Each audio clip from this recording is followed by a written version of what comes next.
Welcome to this module of Professor Messer's free CompTIA A+ certification training course on planning a Windows operating system installation. We finally gotten to this point where we need to understand how to install, configure, optimize, and upgrade operating systems as required in our 220-601 Essentials exam in Section 3.2. And that exam says that we need to identify procedures for installing OSs. We're going to have to know how to verify hardware requirements, installation methods, and the different types of installations there are, the operating system installation options, and how to prepare the disks and in what order. So in this module, we're going to learn some of these things. We're going to talk about minimum requirements and how we can research those both for Windows 2000 and Windows XP. You can be expected to be quizzed on either of those in your CompTIA A+ certification exam. We'll also talk about different installation methods, what media is used, what options are used, different techniques that are used. How do the big boys do it in these large organizations? If you have 5,000 computers, how can you possibly install that many operating systems all at once? We'll talk about how they do it. And finally, preparing the computer, what you can do to get ready for your installation to occur. Before you begin any operating system installation, there are a number of requirements you have to think about. And Windows is certainly no exception to this. We should think about the processor that we happen to be using. Almost all requirements are going to be based on the speed of that processor and a minimum of what we would want to use to have that operating system work properly. How much memory we need to have in our system to load the operating system and use it. How much disk space is required. What requirements we have for physical media disks in our system. Does this operating system require that we have a floppy drive? Does it require that we have a CD-ROM or a DVD-ROM? We need to find that out before we begin the installation process. What type of video is required? Do we need a video that's a small resolution, a higher resolution? Is there a certain requirement on the video size that we have there? And finally, do we need a mouse and do we need a keyboard? That's useful during the installation process. If you're going to be answering questions, can you move around the screen and can you answer those questions with the input devices that you have available to you? Here's an important thing to remember.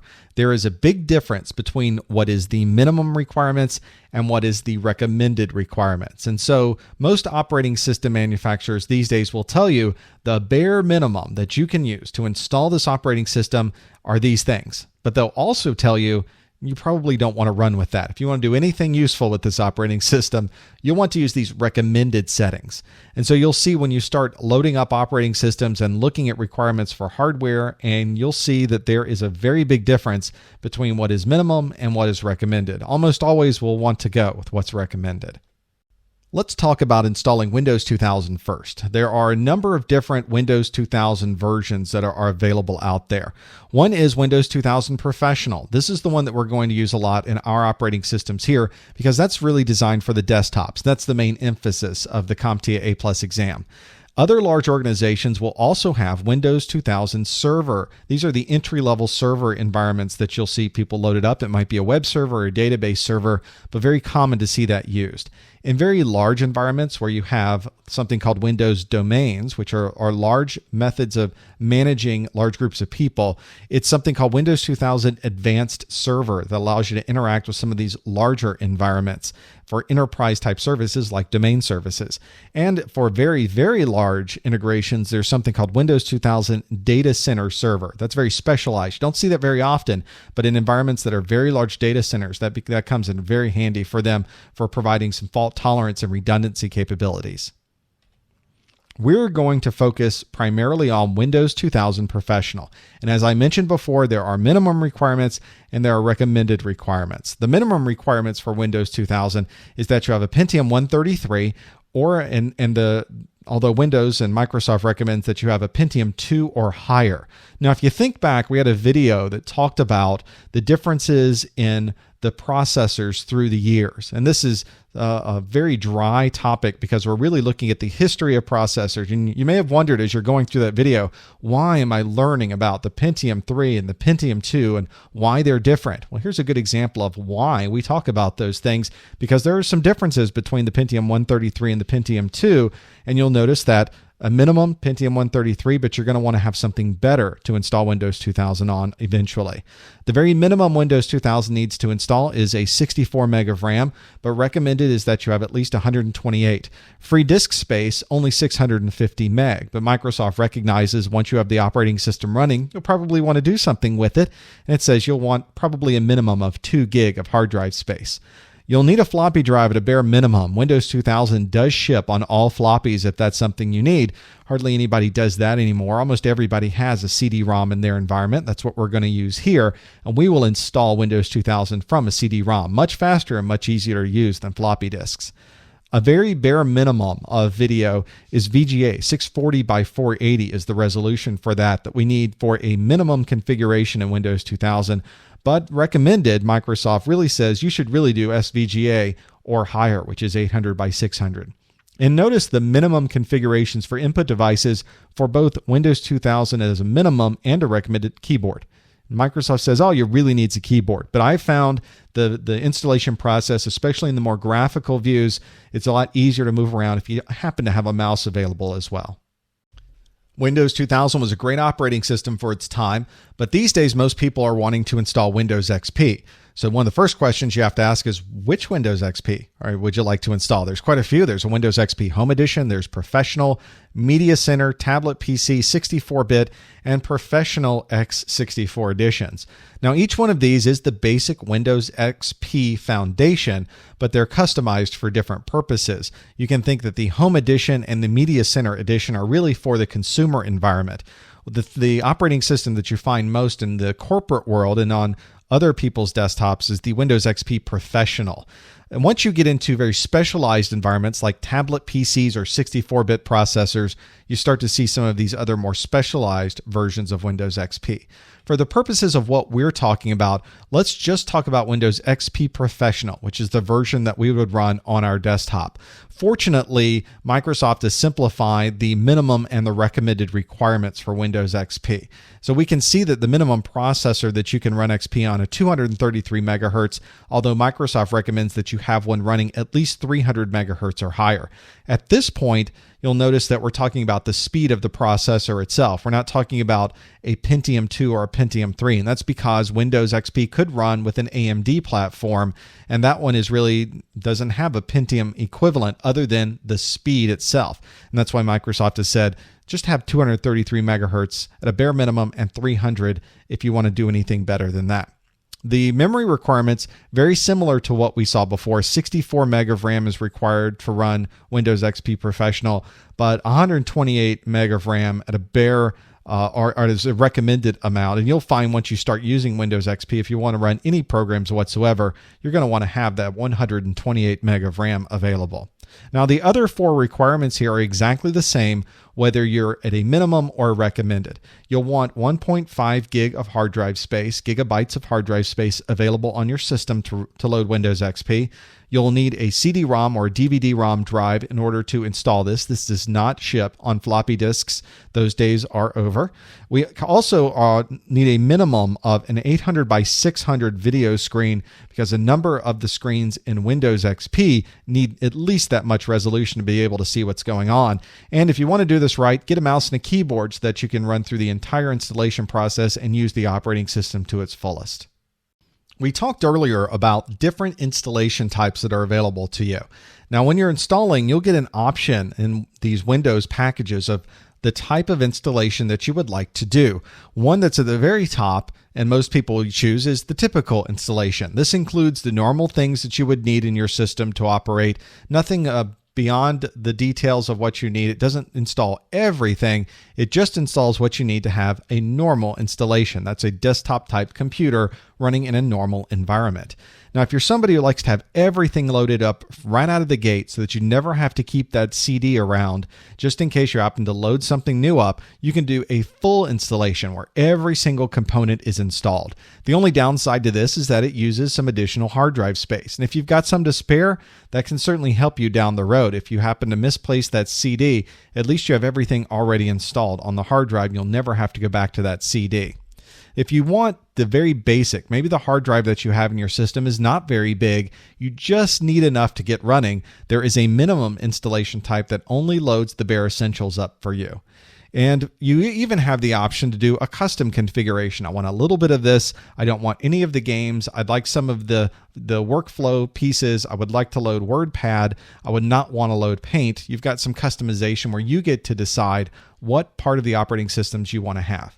And finally, if you're running in a laptop environment, there are some portable tools available in the operating system. If you're not choosing the full installation, you may want to choose the portable installation on your laptop, so some of those additional tools when you're mobile are automatically loaded during the installation process.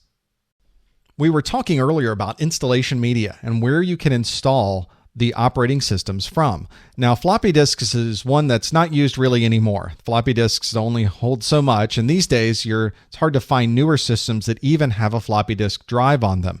Almost all operating systems these days come on a CD-ROM or a DVD-ROM, so you can put one piece of media in your system and everything installs from that piece of media.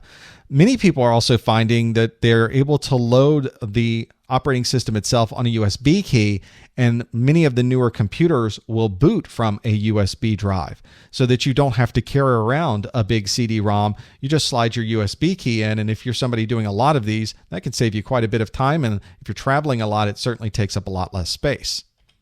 We also have the ability to do an installation over the network. This is generally very fast because a network connection to a hard drive is much faster than loading things from a CD-ROM, loading things from a floppy disk, or from a USB key. And the network installation is nice because you don't have to carry anything with you.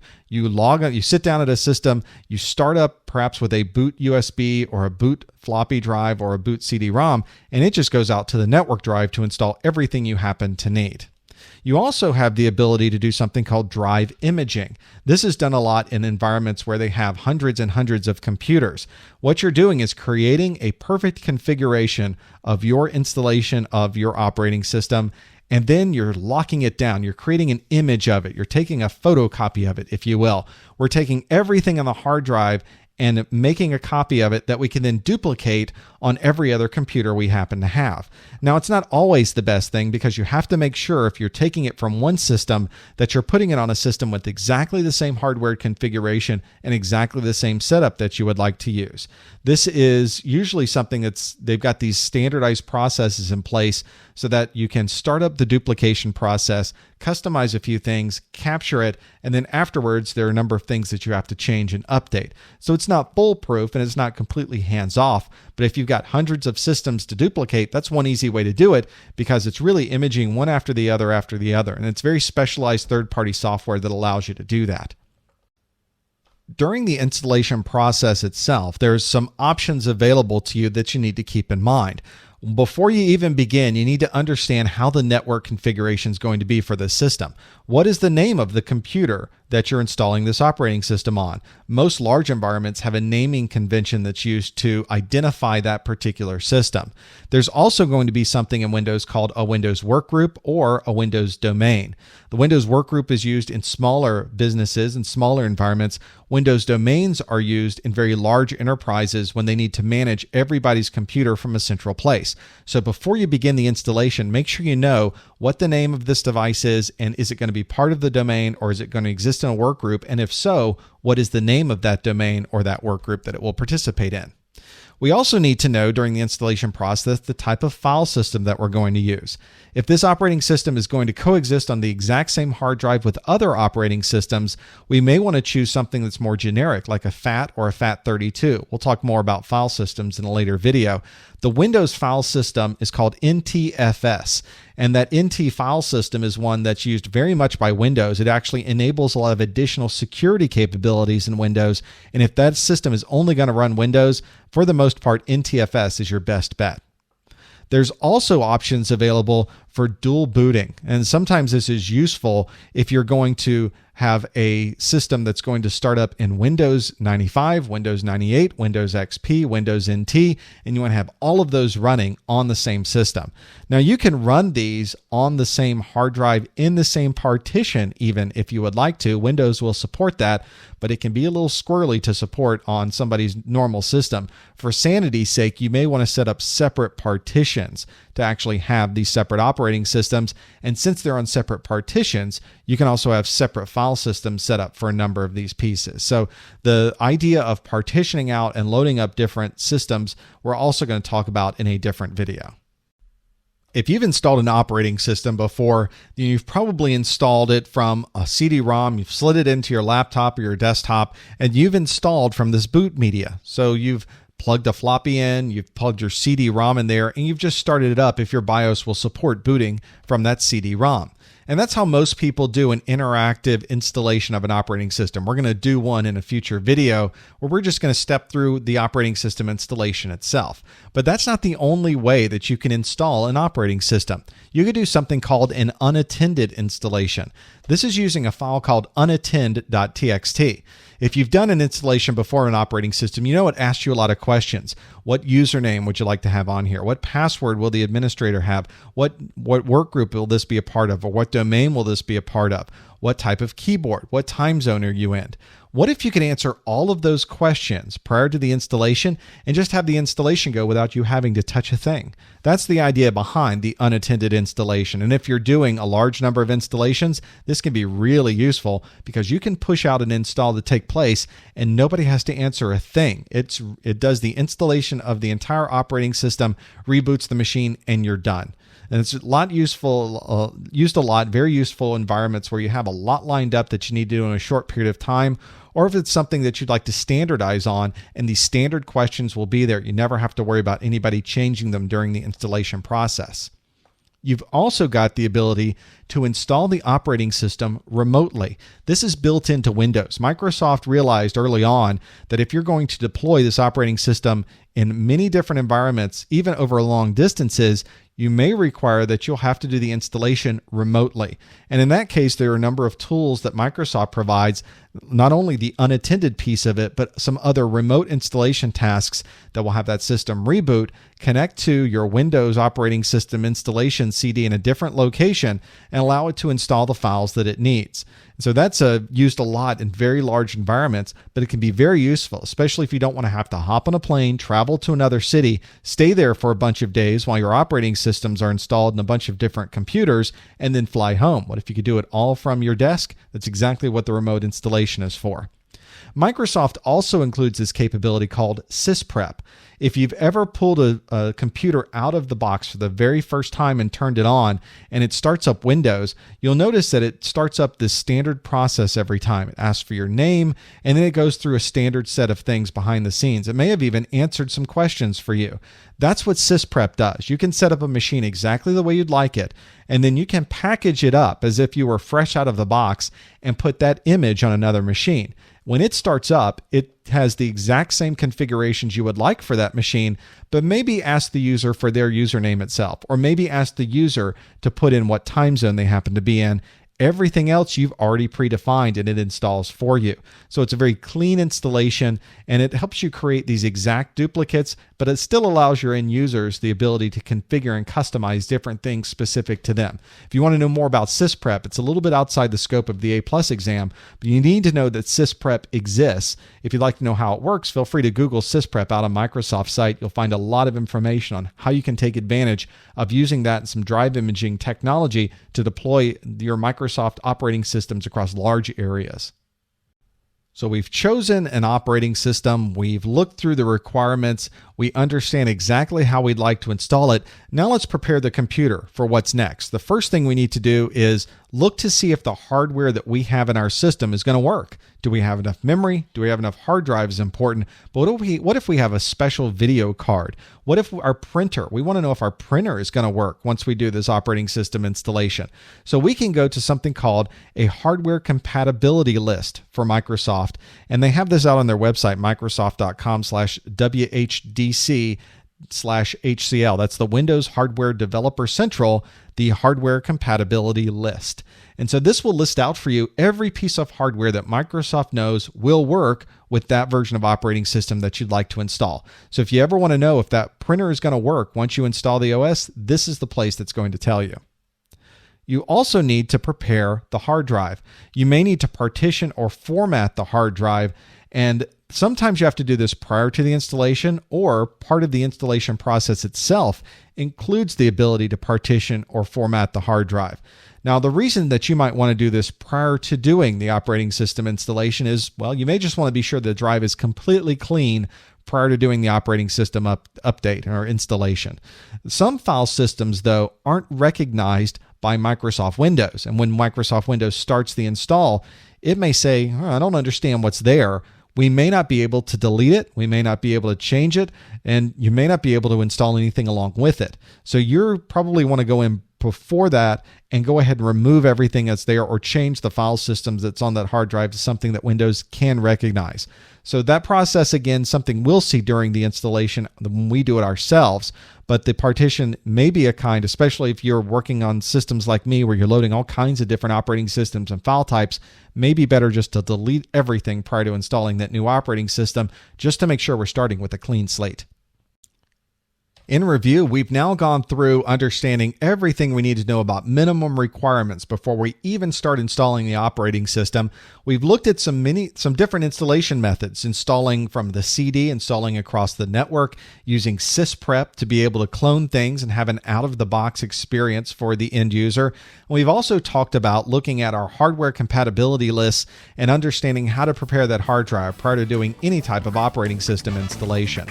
To learn more about operating system installations, to participate in our message boards, and much more, you can visit our website, freeaplus.com.